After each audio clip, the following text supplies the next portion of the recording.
very proud. He founded a chapter of Turning Point USA, Charlie's organization, at Rutgers campus. And he is the founder and president of Turning Point Rutgers chapter. Luke Gibson.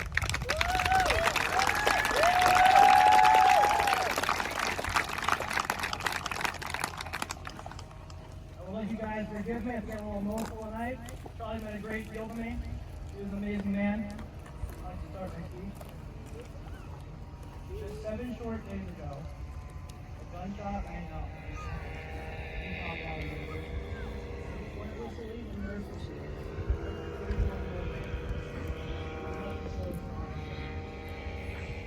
I know you all know who Charlie is. You wouldn't be here if you did.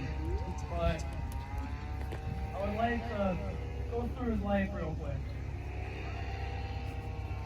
I mean, at the age of 31, he did more things than most people do in our entire lifetime.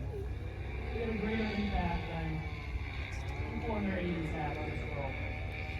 At the age of 18, younger than me, and I'm pretty young, he co-founded the largest youth organization in the entire country. At the age of 19, he began speaking at universities like he does now at Southampton University. At the age of 19, he was a kid. He was just out of high school. He barely had his diploma in his hand. At the age of 26, he published 2 books. Speak up. Sorry, man. At the age of 26, he had published 2 books and a presidential campaign for hundreds of universities. He mobilized millions of young men like myself. At the age of 31, he took them away from us for no good reason.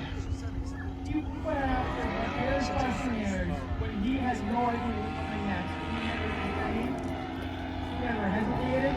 They could have statistics, prepared loaded questions, and you always came on top. You know how hard that is? Talking to people with no preparation whatsoever. What hurts me the most is I'm sure on September 10th, he got up like it was any other day. He got dressed, texted his friends and family. On Sunday before, he went to Mass and prayed for a great Lord. And then thousands came, thousands, to have little discourse with him listening to him speak. What hurts me the most is his wife and 2 children in the front row. And when the gunshot went off, his 3-year-old daughter ran to him because she was afraid of the gunshot. I'll never forget the shooter for that. The crowd dispersed and everyone ran, and they tried to save Charlie, but it was just too late. He was a kind person. He never smoked. He never drank. He always stuck to the righteous path of the Lord. He was a fantastic father, a fantastic friend, a fantastic husband. Every time I think of him, I don't think of getting shot. I think of him talking to me about his fantasy football game. I think of him talking to me about telling me how a hot dog's a sandwich, even though he never sold me on that. I remember him talking about how pancakes are better than waffles. Once again, he never sold me on that either. It's just, I don't think about losing it. I don't think about that. I think about what he meant to me when I was here. And every morning since you lost him, I got up and I checked my phone because I hoped that I just woke up from the nightmare and Charlie was still here. And that he was at some campus across the country doing what he does best. But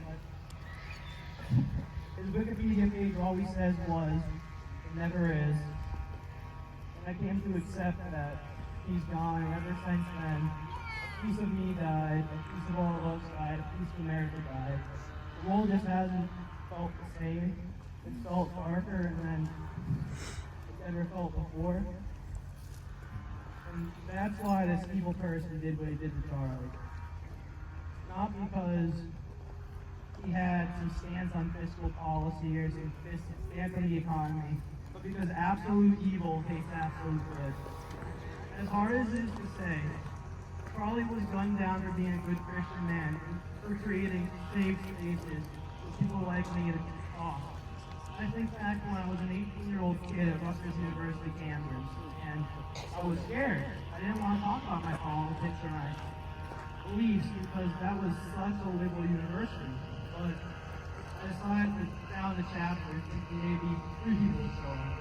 People flocked. People flocked. They said, "You said you're taking the first step. I was too scared to take it." And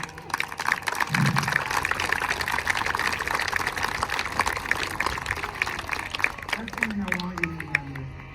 Just because people don't talk about how they feel doesn't mean they don't have feelings. People say, "Oh, these Gen Z college students are the most liberal group in the world." That's not true at all. There's 50, 100 people every year talking about their faith in God, their promise to change their marriage, talking about how they're 22 years old and don't have a drink, talking about how marijuana is the greatest evil. Don't think just because your child's quiet or that they don't stand here. And don't think just because you have stances, you don't hear anyone else talk, that you have to be quiet. And I know we're all angry right now. I am beyond angry. I love that man more than anything. You have to have a heart of stone not to be angry with what people are doing right now. We all saw the video of the man jumping up and down instinctively when the gunshot went off. We all saw the video of the man who jumped the barricade, steal Charlie's hat when he was laying on the ground dead. You should be mad. You should be mad. But remember what the Lord said. Those who live by the sword shall die by the sword. Amen. Don't let this anger turn to more violence. That's not what Charlie wanted. Charlie went to these universities and spoke. He didn't fight. People threatened him. They said, "Hey, come out here and fight me right now." He said, "No." He spoke to them. So why would we degrade his legacy by being violent? At the same time as we disavow those who are violent, we must disavow those who celebrate. Those people are evil, nothing short of evil. That man was slaughtered in front of his family, and you have the, I don't even know what, to celebrate? You're a disgusting human being, so we must disavow them. Remember this, live like Charlie. Go into places that don't always accept your ideas and spread them. No matter how young you are, you can have an impact, regardless of if you're 18 or 80. And like Ennis was saying, Charlie, I hope you're resting now and still in heaven. I know your wife and children continue about you every day.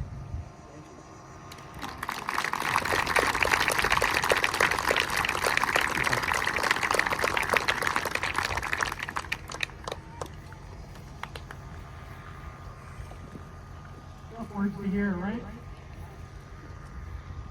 I think it's really important that I was saying to hear from the youth. Because it was Charlie who spoke to the youth. Charlie organized them in a way nobody else ever did. So I think it's important that the youth speak us today. I'm not young anymore. But my kids are, some of these young ladies I was talking to out here this afternoon they're our future. So my son Robert wants to say a few words. Robert James close.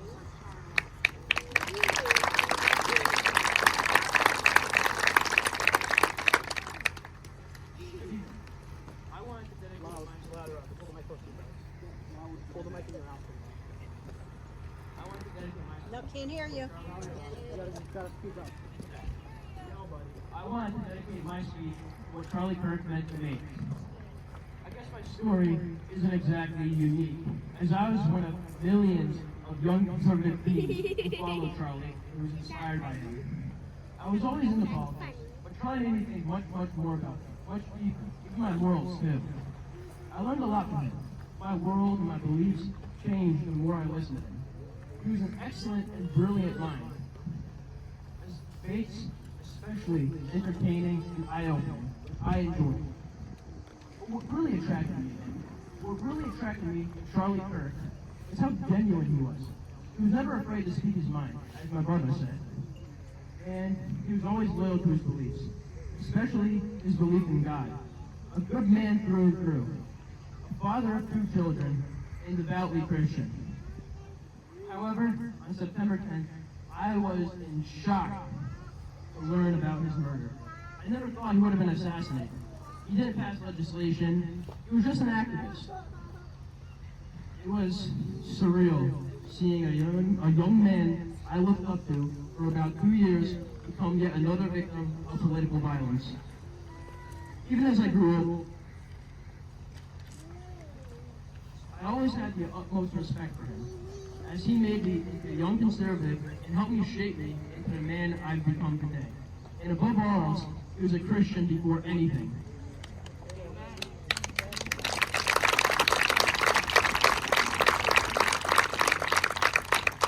Not to mention, Kirk was fiercely dedicated to everything he did. He even died doing what he loved. Overall, Charlie was an important person in my life, whose beliefs, demeanor, and larger-than-life personality made me think, made me reflect, made me laugh, and most importantly, made me a better man. Thank you. This is Kirk.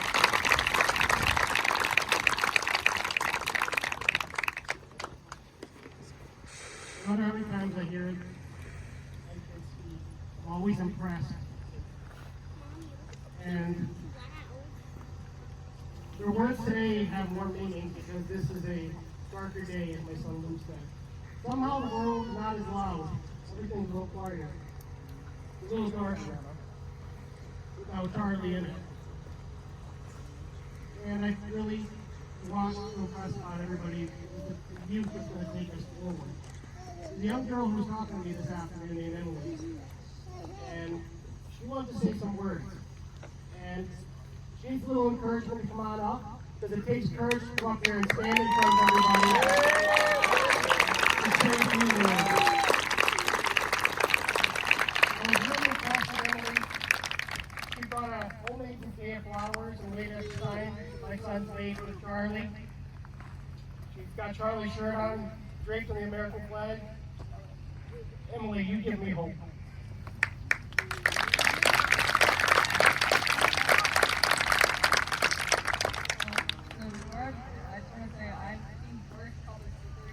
Can't hear you. I feel bad about public speaking, but I really just want to start with an issue. I know that probably was a big inspiration for all of us, but the other day at my school, so the flag was lowered in half on 9/11, and then on Friday it went back up, like that full staff.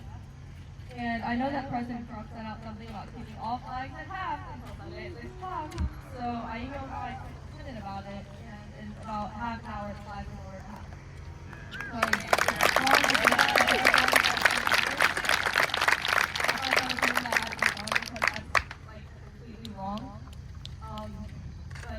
Charlie, he was my biggest inspiration when I started dating college kids.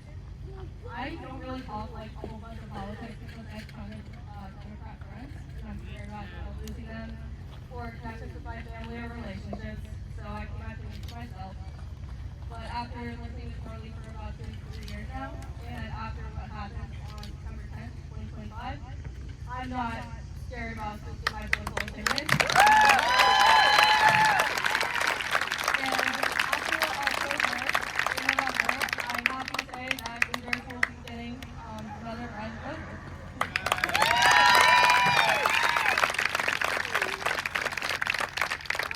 I really think that what he did and stuff was great for America because that's what we need. We need more people to speak up about politics and continue to convince the left that what they're thinking is wrong and that the right is right.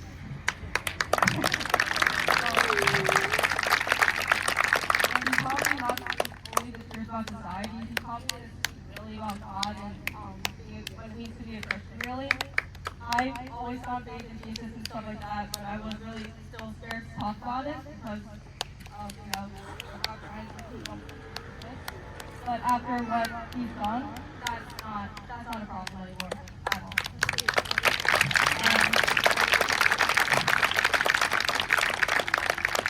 And yeah, I think that the two behind me covered everything that I was going to say. But there was this thing online that I saw. It was this girl who wrote this song about Charlie. And I took it and I tweaked it a little bit by the words, and it's kind of hard to read, so I'm going to try to get through it.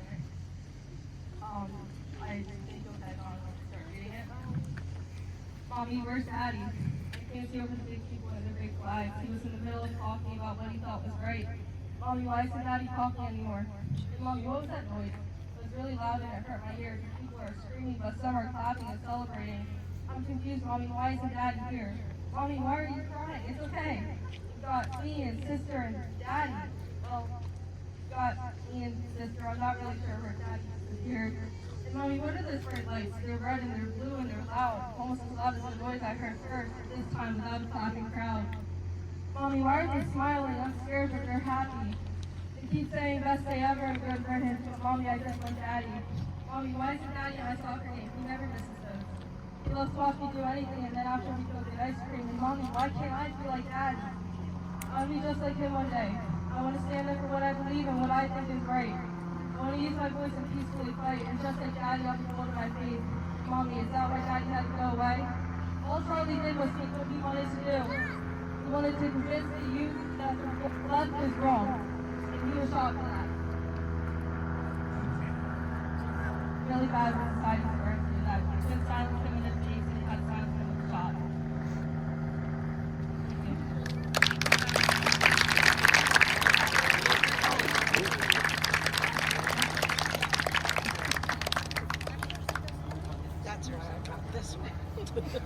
Hi, my name's Christine. I'm feeling inspired to do a little bit of my presentation.